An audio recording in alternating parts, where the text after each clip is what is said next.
عرض ادب و احترام خدمت دوستان و همراهان گرامی. اومدیم برای آموزش سیستم فلزیاب گلد استینگر، سیستمی که 2.5 متر عمق میزند با ثبات عالی. سیستم به این صورت رو زمین خوابیده و برای بالانس کردنش این دکمه بزن. خب دوست عزیز 15 سانتی از زمین فاصله بده یا 4 انگشت.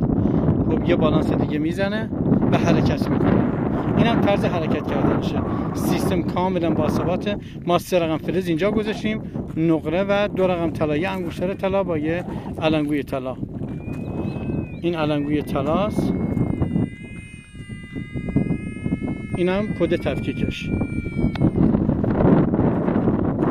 حالا با علنگوی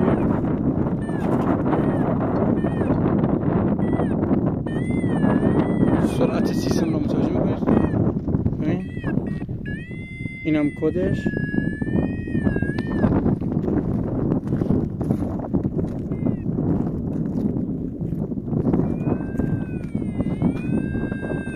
این هم انگشتر نقره در 30 سانتی.